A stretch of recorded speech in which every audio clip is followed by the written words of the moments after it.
Okay, so we're back. This right here is a 2018. It's a Isuzu NPR. These also come in the form of a Chevy. They're the same. They're the same difference. The only difference is, the labels and the tags on these trucks, but they're really all Isuzus. So today we're going to be going over this HD 3300. Let me turn off the radio. All right, so this tool is actually pretty damn cool. To start off, I always go to settings. I go to Wi-Fi, and I go ahead and connect to one of these. Let me see. Let's try this one here. Boom. Let's go.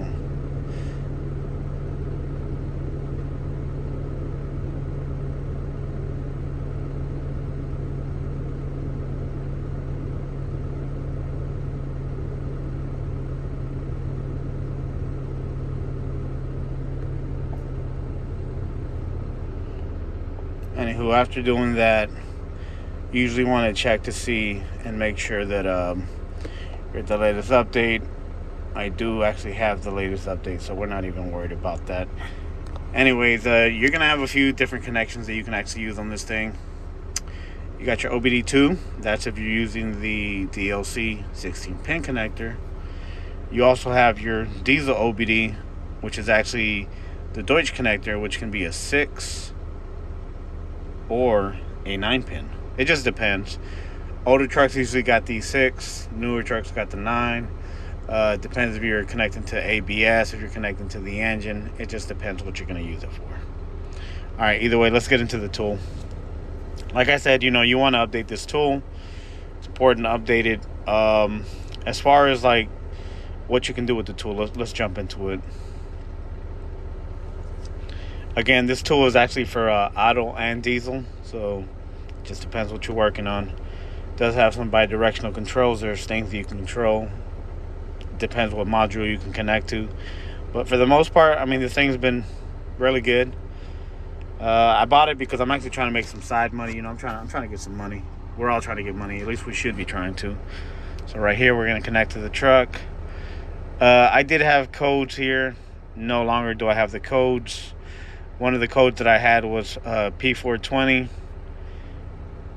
Another one of the codes, let me see if we have any pending codes. So this right here is actually where it shows like, hey, you can connect to these different brands, which of course, we're not going to connect to. But we will connect to an Isuzu. But look, there's a lot of different brands. Kia, Hyundai, Suzuki, Subaru, Mitsubishi, Mazda, Honda, Nissan, Saab, Toyota, Volvo, Porsche, Jaguar, BMW, Benz, Chrysler, Ford, and GM. So this actually has like a lot of things you can connect to, a lot of things you can diagnose. Whether it's a simple code pull or whether you want to actually get into advanced diagnostics, this will actually help you out pretty well. So we're gonna go to an Isuzu. It says system's okay. So we don't have any actual pending codes. So let's go and see if we have any codes that are active. We can make codes go active, but of course, this is not something that I want to do right now at the moment. So we're going to say read stored codes. Isuzu, system's okay. Alright, let's see, I am readiness. You actually get quite a bit of information on this thing right here. If you're trying to buy like a used car, you definitely want to check the readiness of the, vehicle. You don't want to buy a car that someone just reset the codes on 20 minutes ago, because there is times where somebody might have reset the code and now it's not gonna pick up the actual fault code till maybe the 5th drive cycle or whatnot, or you gotta drive so many miles till it comes on. You do have a lot of people though that will be out there and they will do stuff like that, so be very careful. This tool right here will actually pay for itself. It has for me. I go and I work with different companies, and I'm like, hey, I can diagnose your truck. I can actually give you a printout of what may be wrong with this vehicle. I can tell you what you need to do with the vehicle. I can tell you what's wrong with the vehicle. I can tell you if the vehicle is going to break down and, you're going to be stranded somewhere. A lot of these companies really need these trucks running, and it's very important for them to be able to have their truck on the road. With these Dpf EGR systems, it's very important that they get DPF. I'm sorry, not DPF. It's very important that they actually get regen whenever they have to be regen. Reason being is that, they will go into limp mode. They will shut down to 5 miles an hour. Now, with this scan tool, as you can see, it's picking up on a lot of things. And it's actually pretty fast. It picks up fast. It's not like, it has a lot of lag, but there is a lot of information on here. If you want to put one of the, let's say that you want to look at the times and starts. Let's say you want to look up the number of warm-ups since the DTC has been cleared. Let's say you want to look up the ambient temperature. You actually go ahead and hit on that, and it goes all the way to the top. That way, if you have to diagnose something, by a parameter, you actually can put these all the way up to the top. That way you can actually start diagnosing. And if you look at this, it gives you tons of freaking information, man. Like, you have almost enough information to where, this is actually very comparable to the scan tool that you might actually use at the dealership. We actually use J-Pro here, and we actually do have the Isuzu program, which is actually really good. But at this point, I can pretty much do almost every and anything that I can do on that. I actually haven't seen if I can reprogram the injectors yet, but at some point I'll go ahead and do that. But as I said, this thing right here, it gets a lot of information, that you may need, you may not need. You'll have important information, let's say fuel pressure, fuel temperature. This is very important. Sometimes you'll actually jump into one of these Isuzus and you'll have problems with the fuel. Not only will you have problems with the fuel, you have problems with the fuel pressure, the fuel flow. Obviously, anything that faults the fuel will give problems to the DPF. It may not burn right, may not get up to temperature, but this right here will tell you all of that. And look, I'm gonna show you something. This thing right here, you can actually graph things. Look, you can graph the EGR duty, and it'll actually change, obviously with speeds, with loads. I'm putting it in reverse, and you see a change right there. Obviously, if your EGR, putting it back in park, intake airflow, position A, the command, the actual desired. This thing has so many things that you can actually look at. Like the commanded fuel, and then obviously the desired fuel. You can do so much with this. These are just a few things that you can do. You can check, your turbo boost pressure, your turbo temperature, inlet, outlet. You can check your actual DPF, the pressure. There's so much things that you can do with this damn thing. I actually put on a brand new filter. As you can see, I have the old filter over there, and I put a brand new filter on this. But now look, so you've seen that there's a lot of things you can do on this thing, but I'm going to show you a really cool thing with this thing. We're going to go down here, and as a matter of fact, you know what? It's not on this actual feature. But look, man, I love this thing. Look what you can do. You can go back. We're going to go back. And this is pretty much just to diagnose, to look at parameters, to do everything. But now let's say you finish the job, you cleared the fault code. Now you want to regen the vehicle. The reason why I actually like this 3300, I reviewed a lot of the models. The 3100 was actually kind of an old model. It wasn't really relevant to what I do. This one was very relevant because, of course, I work on a lot of Isuzus. I work on a lot of M2s. I work on a lot of Cascadias, some Columbias, a lot of 4300 box trucks. I work on a lot of international trucks. I work on a lot of Detroits. I work on a lot of Freightliners. I work on a little bit of every freaking thing. So to me, it was important to have this program. I actually do work a lot on Cummins as well. But the main few is Cummins, Detroit, International, Volvo. Even though I'm not a big fan of theirs, I work on their trucks too. PACCAR, quite a few. But like I said, Isuzu is kind of my bread and butter. They're easy to work on, easy to diagnose, not really hard. I mean, parts are actually very available, which is great. But let's get into it. So I'm gonna show you a few of the other brands because I've asked, and like a lot of people won't tell you, well, what does it work on? So I'm gonna show you what it works on. So for international, you go to international, right?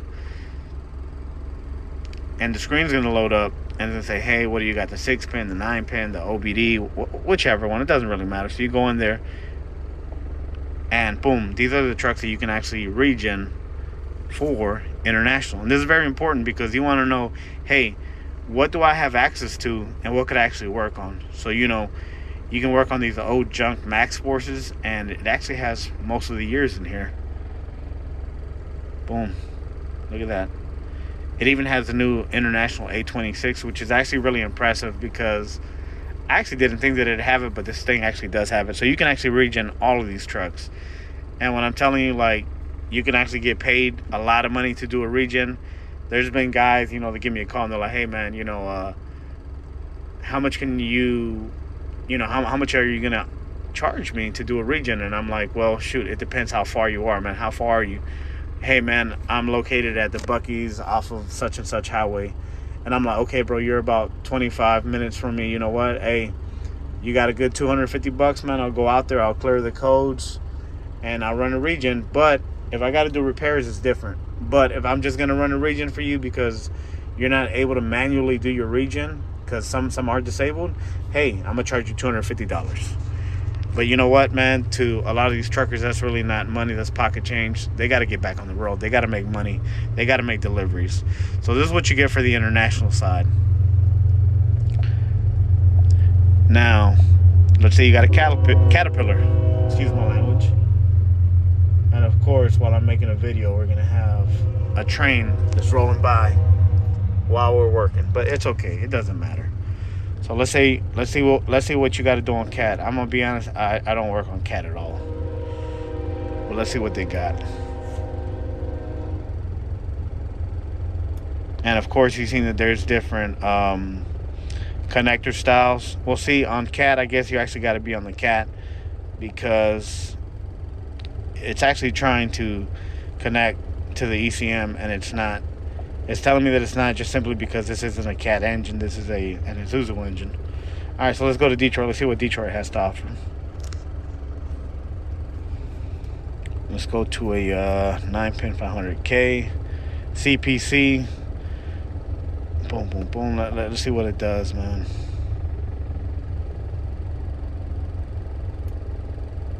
This one's also trying to connect, so it may not actually even show me any of the engines that are on here. Yeah, you see it's not. This one's trying to actually connect. It's kind of crazy, but obviously on international it showed Caterpillar. It was trying to connect. Detroit was trying to connect. Let's check out Cummins. Okay, cool. Well, see, this is actually something that I actually want to show you guys. Now, this says display wiring diagram. This is actually for your connectors. This is like for your 6-pin, 9-pin, 3-pin connector. This is really cool because it actually shows you where your 1939 cables are at. So that's pretty much saying, hey, this is a CAN network. And, you can know where to, obviously check for resistance, check for continuity. Whatever check you may have to do to actually check to see if, your resistors are in line, to make sure that the 1939 harness is intact, make sure that everything's good, make sure that you don't have a communications issue. But this is like really cool though. Gives you a lot of information. There goes that 3-pin. Usually you find that on the side of a Cummins engine. This is going to be your this is going to be like your older computers. This is showing you where your CAN network's at. It's really cool. This is like a lot of really good information. A lot of scan tools actually won't give you this information. Why won't they give you this information? Because they probably expect you to go on Cummins Insight and get it anyways. But this is pretty good, man. A lot of free information on this thing. Look at that. It just depends on what computer model you have, what year of truck you have. But this goes back pretty far though. And it's actually pretty up to date as well. So now, if we're in the diagnostic mode, you have the Smart Connect. I've actually connected to a few of these Cummins trucks and actually like to do the time consuming scan, just because it gives you the most information. It gives you actually like you can actually mess with a lot of the bidirectional controls with that one. It gives you complete access to everything that you can actually do with this scan tool. So it actually didn't show us what we can actually regen, but I'm pretty sure since it's like on the Cummins Insight, it's not the Cummins Insight, I'm tripping. I'm sure that because it's like for all Cummins engines that you can pretty much regen any and everything, because like when you're on Insight, I mean, you can pretty much control all of them, put it that way. Never worked on Fuso. Hope I'm pronouncing that right, but let's see what we can do there. Engine, combustion and engine control units, MCM, so I'm pretty sure it's some kind of like motor control module. ACM, that's usually your after treatment control module. Add blue exhaust after treatment unit, cool. That's good. Not something I'll ever use. Then you got PACCAR. Let's see what they got. Boom. 9-pin Deutsch. Let me see. Number 2, 9-pin Deutsch. Type 2 green connector. Type 1 connector. OBD2 connector. So this right here is going to be your like data link connector, kind of like you'd have in the car. The 9-pin Deutsch connector type 1 is going to be your 6-pin. The type 2, the green connector, that's going to be your 9-pin. That's like the most updated one. Let's see what we got for Volvo. Okay, so Volvo has your 8, 9, 14, and 6-pin. Cool thing right here is that yes, Mac Volvo actually uses the same hardware and software to do regens, to do the diagnostics. So the cool thing is that this freaking scan tool, even though it's only like a $300 some odd scan tool, it's very cheap, like as far as in price, but for what it can do, it's actually really amazing. I bought this scan tool off of OBDZon. I believe that's how you say it. So it's OBDZON.com. And even though the scan tool was like, let's say it was $500 on other sites, they actually sent me this scan tool for $389, I believe. And there's actually a code that you can use to get a discount. Right now, if you use the code, I actually have a code. They sent me a code for me personally. You can get a 15% discount, and you would actually have to use my last name, which is Nino, which is NINO15. And if you guys want to use the code, whoever uses it, you guys can use it. I'm gonna be honest. I'm not buying another scan tool for a while because this is really all I need. So, anyways, let's get down to the nitty gritty. So, at this point, let me show you one more thing before we go into the Isuzu DPF functions. Just because, I want to show you how the damn thing works. When you go to the home, there's a lot of things that you can do here. So you can go to data management. Let's say you had a report. I don't have one, but if you wanted to create a report, you can create a report. You can do screenshots. Actually, I did do a screenshot a while back. I don't even remember what it was for. But like pretty much for the feedback is like, I did send them a feedback because there was some kind of control issue that I had on one of these trucks that I had, and I said, hey, feedback, can you guys tell me how I can adjust this parameter, if I can adjust this parameter? There's so many things you can do with this tool. You can actually even change like speeds to certain vehicles. So man, this thing right here is like a money maker, and I'm not kidding. So the feedback control, though, what you would do is you make a report, say, hey, you know what, I had such and such problem with the function of the scan tool. I was trying to do this, maybe I couldn't do it, maybe it went through, maybe it didn't finalize. So you tell them, hey, can you guys work on this? And they actually have a group of engineers that actually gets back to you and says, okay, we did this, now you can use the scan tool, which is great, though, because the more people that use it, the more functional it is going to be. So now look, let's go to the actual DPF. Let's go to Isuzu because that's what we're working on. Like I said, this truck, I already replaced the filter. I already cleaned out the exhaust system, cleaned out the DOC. I cleaned out the SCR as much as I could. I use like these long extension blowers. I clean it all out as much as I can. I clean out the I clean out the knock sensors. I pretty much clean out everything, because whenever you do any kind of job like this, you want to make sure that you start fresh. You want to make sure everything's good. Obviously, with this scan tool, you can actually go in there. You're going to want to go ahead and reset the DPF life. Put on there, hey, look, boom, I replaced the DPF. I cleaned the DPF. You could actually do that with the scan tool, which is super impressive. So we're going to go right here and go by system. Let's try to do this. So we got the 5.2 N series here. That's the engine. And this thing actually gives you like a lot of freaking different Isuzu models. But the thing that I love is that they have all the models that I work with. So I'm not worried about like, oh, can I connect, can I not connect? No, yeah, I can connect to every single one. So now, once we get here, we're going to go to the actuation test. One thing that you don't want to do, you don't want to do the slow DPF regeneration. I've always been told that can actually harm the actual DPF filter, because it actually stays at a high temperature for way too long, which ends up kind of burning them. You have too much soot in there, you're too high, you're too hot for too long, cause damage. You can melt the filter. So I always been, in my training and my understanding is that you go ahead and you do the Dpf Normal Regeneration. So after you replace it, you're gonna want to clear the data. I already did that, so I'm not gonna worry about that at all. I already cleared it. So we're gonna go right here to DPF Regeneration.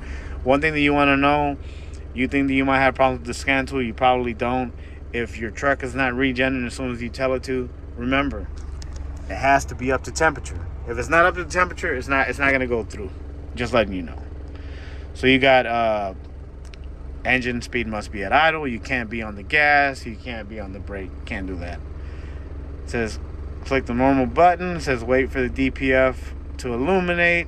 Once initiated, the test cannot be stopped with IDSS, even if the stop button was pressed. No, to stop the test, if you want to stop the test on these trucks, you go ahead and step on the brake. You put it in gear. You put it in drive. You hit the gas. That's going to stop the test. And this gives you like really, really good proprietary information. Important. It says clear DPF data and DTCs before performing the force regen. What you want to do, because if you don't clear the data and you don't, clear the fault code, it's not going to do the regen. It's just not going to do it. It says important. If the DPF status 40 appears, drive the vehicle until the status changes, which may take up to 30 minutes. And then perform the regen.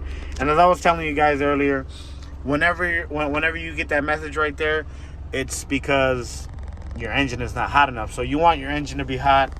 You want to be able to, have it up to temperature, because that's the only way that the regen is going to work. There's a lot of things that you have to have right for the regen to work. Word of caution: don't do a regen, on top of some some old dry, grass, because you could actually cause a fire. There's a lot of things you got to be careful with. Don't touch the exhaust system. It gets up to like 1200 degrees. Don't get near it. Don't smoke near it. Don't be around anything that can catch flames. You have to be very careful. You got to be careful for yourself and others. But now let's get back into it, right? So now that we're here, let me show you how to do this. You're going to go ahead and confirm that. Once you confirm that, you see right here, it says, hey, you're at 30. You're at a normal level. You're hot enough. You can go into the regen. Now, one thing that I want you to look at, guys, look at the exhaust temperatures. This right here is going to tell you, hey, you know what? Am I getting hot enough? Am I not hot enough? If I'm not getting hot enough, do I, A, have a fuel problem? B, have an air problem? C, maybe have like a fifth injector problem. It just depends, but you're gonna have to see. You're gonna have to find out. This right here will give you all the information that you need. As you can see, I got a brand new DPF filter. The exhaust differential pressure is 0.04, which is amazing, which is great. Brand new filter from the factory. One thing that you want to do, you replace your filter. Go ahead and blow out those lines that go to your particulate filter differential pressure sensor. Of course, you don't want to have the pressure sensor in line because you can actually damage it. You want to take those lines off, blow them out. You don't want to have any kind of soot in there. If you got soot in there, may cause blockage, may cause that actual parameter to be higher than normal, and guess what? You may have a fault. You may regen too often. You will have problems. Always make sure that everything's put back clean. Make sure that you don't have no issues with that. All right, next thing that you're going to want to look at is your temperature. I'm up to 172 degrees, so guess what? We're good. We can run this test whenever we want. Engine speed is 650. This tells you the runtime. Diagnostic trouble codes. Set this ignition. No, we don't have any. Now, whenever you're doing Cummins and some of the other trucks, it actually gives you some details right here, and it gives it to you in like some yellow lettering, and it says, hey, warning, have your parking brake installed, have the truck in neutral, have all these conditions set so you can actually run your regen. Here, what we're doing is we're going to go ahead and run the regen, and it's this easy. Look, you're going to go ahead and start. Boom, it was successful. Now it's actually giving you the chance to go ahead and run your regen. Boom, running your regen as we speak. The real cool thing about this is that, like, look, man, a lot of these trucks cannot be regen just by pushing that button. Yes, that button does cause it to actually go into the regen, but a lot of these trucks actually get locked out. Why? You get one check engine light, and usually that button doesn't work. Usually that button doesn't work because the driver doesn't know how to do it. Hell, you miss a regen, and this thing will lock it out.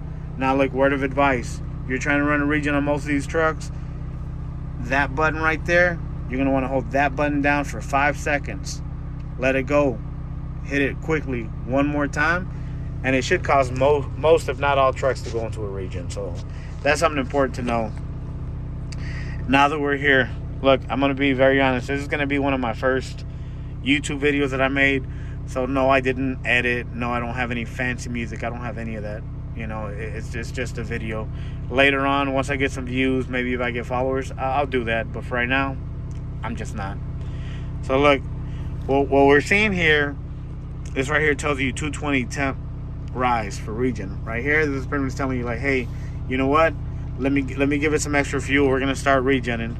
Now you could actually back out of this screen and go to the other screens and look at all the different parameters. It's up to you. You back out of here, it's not gonna kick you out of the regen. So once it actually gets up to the higher temperatures, about like 800, 900 degrees, when it's getting up to like the 1200 degrees, you'll see that this will say, it'll change to 370 temp rise for regen. It may not even say temp rise for regen. It's going to say 370, and it's going to say a few other, words over here. But what that's telling you is that, like, hey, you know what?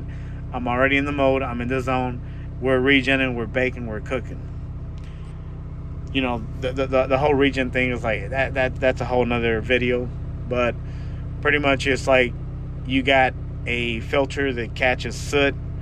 You're going to bake that soot, and you're going to convert it to ash, and you're going to store it. And you actually store it in one of these filters. And after it's stored, it can only store so much ash. After a while, your back pressure is too high. You know what? You got to take that joker off. You got to get it up, either back blasted, or you can replace it. Some companies have programs to where they actually send the filter back in. Some companies have it to where they're like, hey, you know what? We're not sending you jack. We're putting on a new filter, and we're going to warranty this one out. It just depends how your company does it. If you look, I got tons of freaking filters over there. I'm talking about like Cummins. We got Isuzus. We got all types of stuff over there that we need to turn back in for warranty. But anyways, back to our main point of our video. Okay, boom. There goes 370 active regen. What you're going to see is that I actually did a regen earlier, so I don't really have to. I'm just doing it for video purposes. But what you're going to see is your EGT, which is exhaust gas temperature. At some point, that's going to get into about the mid 1100s or so. And when it does, you're good. If it doesn't get there, then you know that you probably have like a fuel issue, maybe a restriction. Hell, you could even have possibly air getting into there. You can have issues with your fuel tank. You can actually even have issues with the wrong fuel. So one thing that I'm going to warn you guys, you're working on this truck, always make sure that they got the right fuel. We have a lot of people that like to put gas inside the fuel tank, even though it's diesel. Also, we have guys that love to put freaking fuel inside of the DEF tank, so you got to check for all that. But anyways, back to the video. So we're doing pretty good. Fuel temps are good. Mass airflow is good. The engine speed is great. We got a runtime right here. As you can see, these temperatures are coming up. Boom. Now, as a matter of fact, if you want to check the switch, you can actually hit the switch, and while you're hitting the switch, this right here will actually go from off to on. Obviously, it's off because I'm not actually even touching it. So look, you back out of here, you're good. You don't got to worry about nothing. It's not gonna stop. It's not gonna stop the regen. One of the best things that I like to do is you can back out of there and you can say, hey, you know what? I want to look at the parameters. What is this engine doing?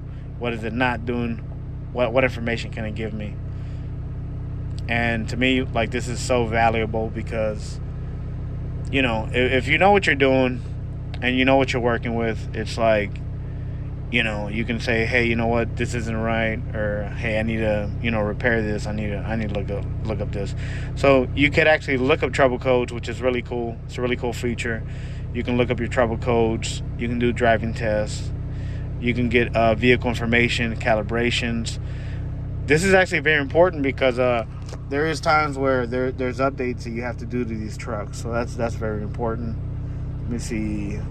ECU names, boom, boom, boom. Engine control, ECM, okay, boom, we got that. Calibration identifications, boom, we got that. Vehicle number. You want to go buy a vehicle? This is very important. You want to go buy a vehicle, man? You want to make sure that whatever VIN is on that dash that's on the frame, you want to make sure that you don't have a stolen engine, or that you don't, that everything's matching up. Because look, hey, I live in Houston, Texas, man, and they do a lot of questionable things over here, especially with cars. So many stolen cars, so many cars that I don't even remember what they call them, but like people steal cars and then they just put a bunch of fake VINs, off of a truck that's totaled or whatnot. So be careful. So let me see, data streams. This thing right here just gets tons of data for you. A bunch of parameters, and you're gonna want to actually look at all this stuff while you're diagnosing. But this thing is amazing. This thing will tell you, hey, the mill was, reset this many miles ago, which is really good. Atmospheric pressure, which is 15, is usually close to 14.9, but there we are.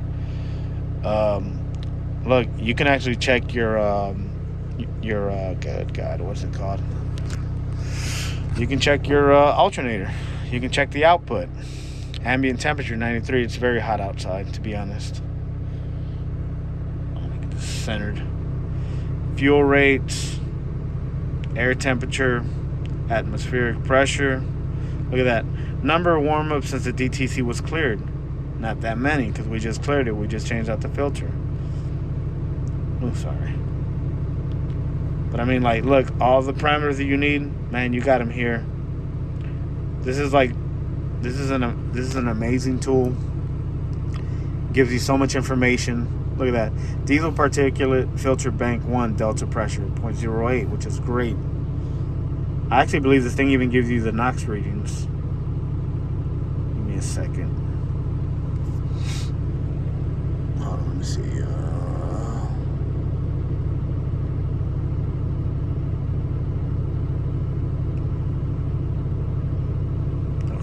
Now, let me see.